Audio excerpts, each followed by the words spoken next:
Mój kuzyn mieszka w Niemczech, bardzo tęskni za Polską, tęskni za rodziną i chciał coś tutaj właśnie takiego zostawić też i po sobie kolejnym pokoleniom i też, żeby nasza rodzina i nasi znajomi mogli się tutaj spotykać. To był taki zalążek jego idei, żeby po prostu tu coś powstało niekomercyjnego, niedochodowego. Nie miało tutaj w ogóle żadnego znaczenia. Najważniejsze było to, żeby to służyło dla mieszkańców, dla jego rodziny, dla Polaków. Także żeby tutaj mógł przyjeżdżać, ale żeby tu też mógł wrócić. Bo to chyba też jest ważne, żeby mieć tutaj coś swojego i mieć właśnie gdzie wracać. Zostawić coś po sobie, zostawić sobie coś na starość, na emeryturę, żeby właśnie mieć gdzie powrócić.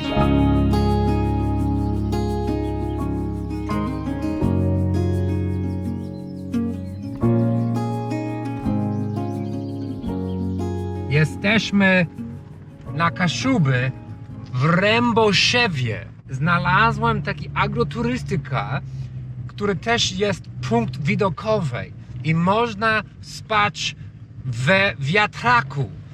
I myślałem, że to jest taki bardzo ciekawa szansa, żeby poznać kaszubskich ludzi. I zobacz taki widok, gdzie w Polsce można spać we wiatraku.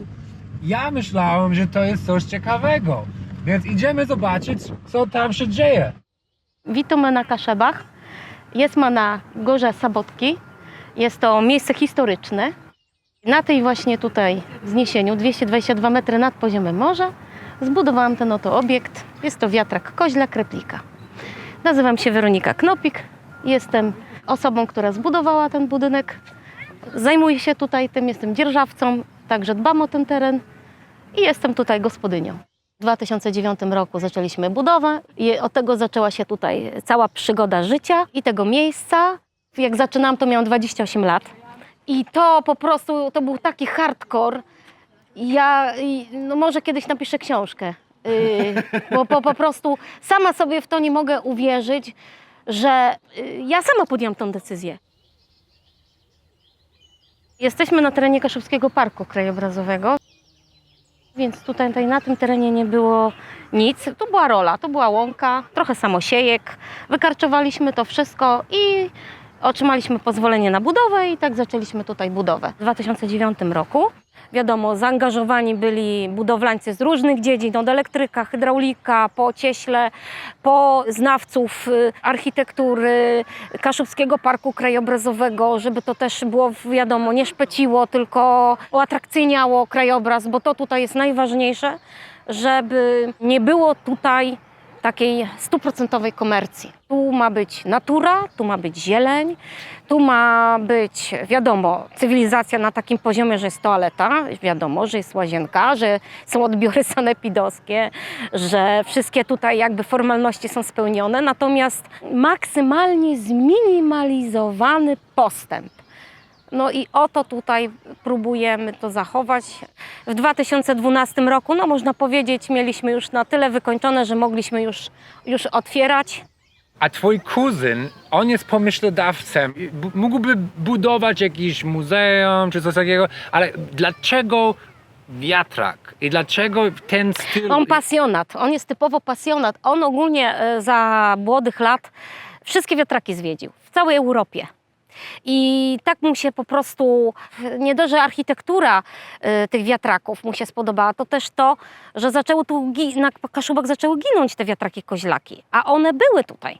I chciał też poczuć tu trochę namiastki i kultury swojej, pasji, zauroczenia wiatrakami, koźlakami, jak i właśnie mieć to miejsce takiego powrotu, ale przede wszystkim chciał, żeby mieszkańcy, Polacy, rodacy, którzy są po całym świecie rozrzuceni i w Europie, i w świecie, mogli tu przyjeżdżać i czuli tu taką namiastkę polskości, bo on właśnie, no to była jego taka idea, żeby tu się spotykała jego rodzina, bo mieszka za granicą i żeby miał gdzie wrócić i też, żeby wszyscy mogli tu wracać, nie tylko on.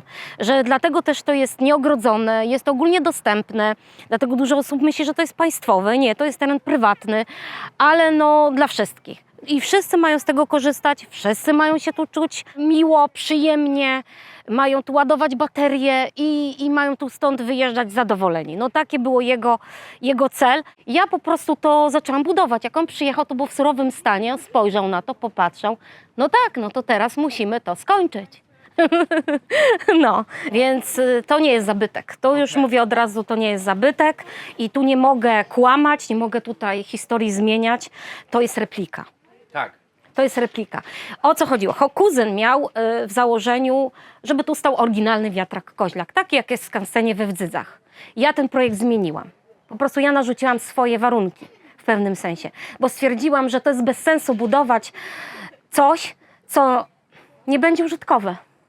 Czyli nie będzie można wpuścić tutaj turystów do baru, bo wiadomo, wymogi sanepidu. No i on miał taką wizję, jakby to powiedzieć, artysty, a ja tak przyziemnie. Czyli patrzyłam, że dobra, okej, piękny projekt, fajny, super, tutaj i idea słuszna, ale i co z tego? I co dalej?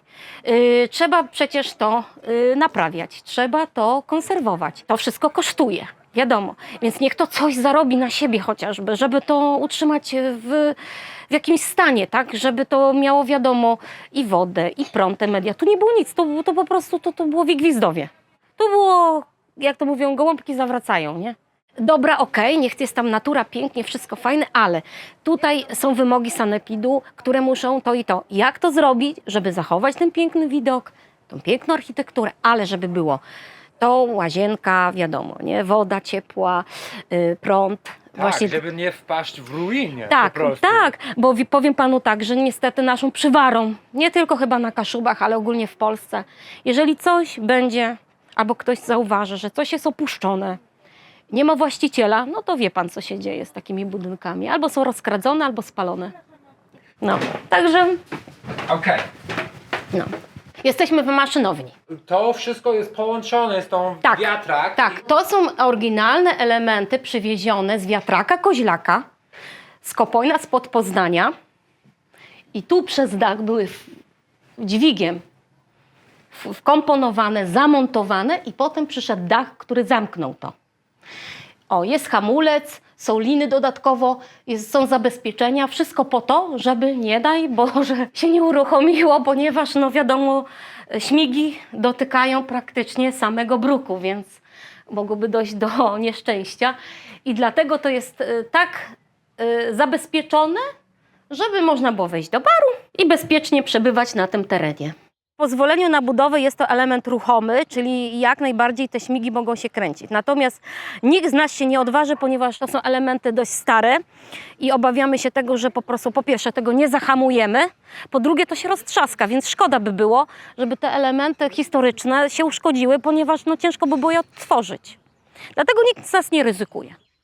Jest bar, kawiarnia, jest pokój, jest punkt widokowy. To ma być forma edukacji, wypoczynku, przyjemnego spędzania czasu na Kaszubach, na łonie natury, przy pięknej pogodzie, jak Bóg da.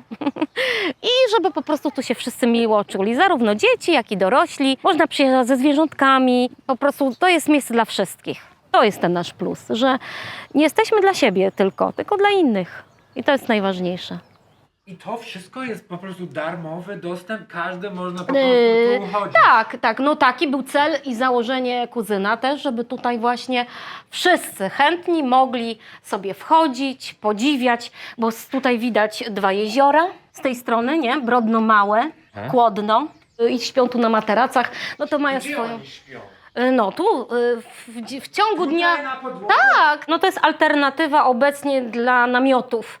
W ostatniej aurze pogodowej, gdzie ciągle padało, no to spanie na dębowej, suchej podłodze, no to stało się rarytasem. To jest wydarzenie, nie? To jest też taka... Niektórzy chcą przeżyć tą przygodę. Chcą właśnie spać na materacach. Chcą właśnie być tu w klimacie tej całej tutaj maszynowni, tak? Tego koła palczastego, tych śmigów, tych jezior, tej natury. I właśnie dla nich to jest taka... No taka przygoda, nie? Taka zielona szkoła. Tak jak kiedyś za dzieciaka się jeździło na takie obozy harcerskie, no to właśnie taką chcą przeżyć przygodę. I przyjeżdżają i śpią na materacach, mają toaletę, mogą sobie zjeść śniadanko. Tak, materacy my dajemy, natomiast oni muszą mieć ze sobą śpiwory. Okej. A ile to kosztuje? 50 zł za dobę. Wow, za jedną osobę. Za jedną 50 zł, to jest trochę jak hostel. To coś takiego, no to jest taka alternatywa na jedną dobę, kimnąć się i jechać dalej, nie? I tu właśnie przez okno widać wieżyce. Jesienią to liście spadają, no to widać Brodno Wielkie, nie? No widok jest na 3 jeziora, nie? Jak tak się dobrze przypatrzy jesienią, to widać 3 jeziora. No myśmy uratowali ogólnie 2 wiatraki, bo wiatraki koźlaki były również kiedyś na Kaszubach, ale no nie zachowało się ich dużo. Jest w skansenie we Wdzydzach też przeniesiony jeden wiatrak koźlak, no a to jest pod Poznania, z Kopojna przewieźliśmy. To ma 150 150 lat, tak, 150 lat i jest taki news jest taki, że jak rozbieraliśmy ten wiatrak w Kopojnie i właśnie tam pod Poznaniem i z Młodziejewicach, chcieliśmy z tego drzewa odzyskanego zrobić ławki i stoły. Daliśmy do przecięcia do stolarza i się okazało, że mimo 150 lat wychodziła żywica.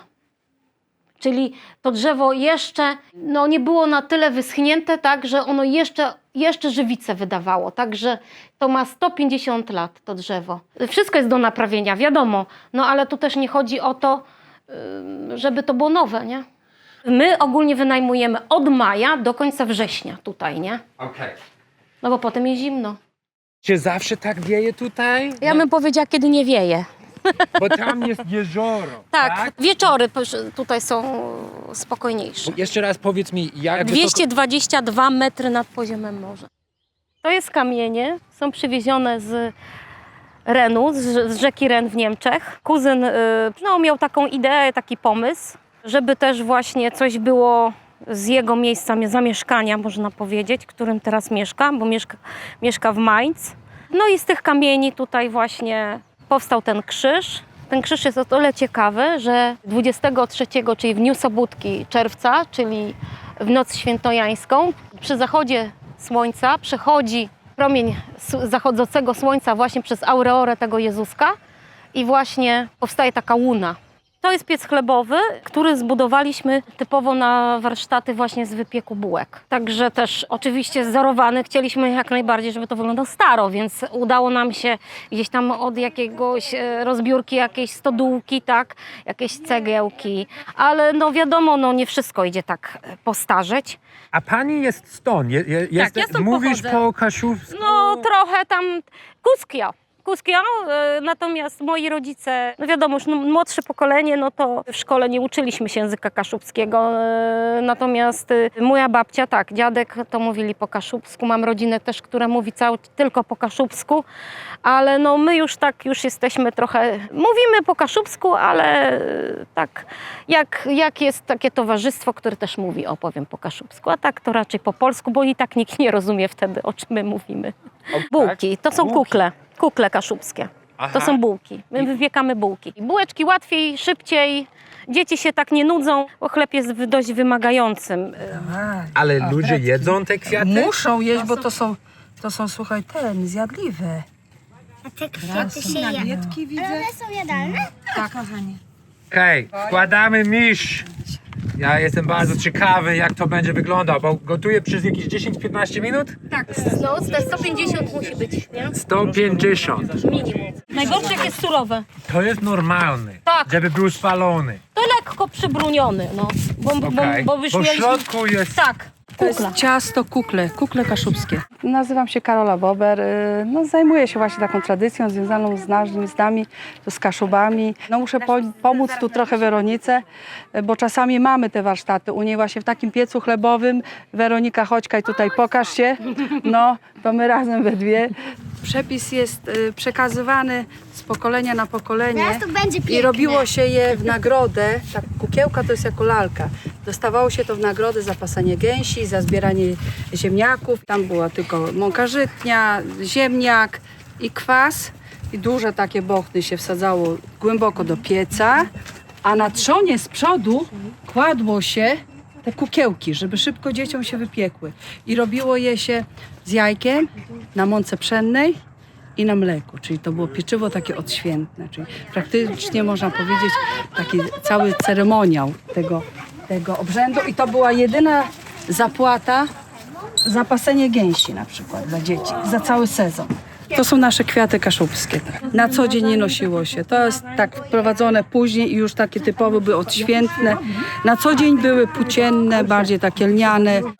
One powinny być z dołu, bo z dołu zawsze sprawdź, Weronika. Jeszcze chwileczkę. To jest nasze dziedzictwo narodowe jako tradycja kulinarna. Jest jak gdyby nasze dziedzictwo, czyli to już nie możesz mieć z tego tajemnicy.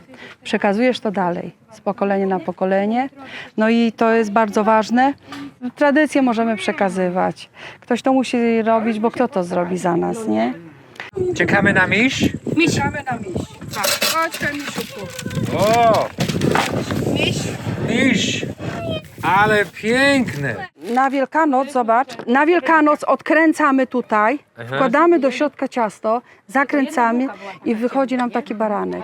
Baranek z krzyżem to jest mój taki akurat, który uwielbiam najbardziej i on idzie na Wielkanoc do koszyka.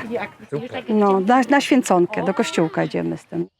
Różne są historie, opowiadają nam turyści, że dzięki temu przyjazdowi tutaj co niejedne małżeństwo zostało zawarte, co niejedne małżeństwo zostało utrzymane. Także no, mamy tu naprawdę piękne historie. No, ja próbuję to po prostu utrzymać, próbuję o to dbać, jak tylko możemy tutaj z mężem. Kuzyn chciał tutaj na stare lata wrócić i mieliśmy tu razem. Taka była nasza idea, że się zestarzejemy razem tutaj. No niestety los go troszeczkę inaczej przekierował, bo się na stare lata ożenił, ma 2 dzieci, więc no wiadomo, priorytety mu się troszkę zmieniły. Ja tu zostałam, tego pilnuję, ale jestem bardzo z tego zadowolona, bardzo, ponieważ nikt mi nad głową nie stoi, jestem sobie tu tak, jakbym była u siebie. Tu chodzi bardziej o to, żeby przyjeżdżali wszyscy latem, zimą, jesienią, każdego roku i przyjeżdżali sobie tu, siadali, podziwiali te przepiękne widoki naszej Szwajcarii kaszubskiej. No i mogli tu po prostu odpoczywać, psychicznie odpoczywać, bo chyba to tutaj o to tu chodzi. Psychicznie odpocząć, oderwać od pracy i po prostu tu zapomnieć o całym Bożym świecie. I dużo osób właśnie mówi, że tak tutaj to działa to miejsce i oby tak dalej było.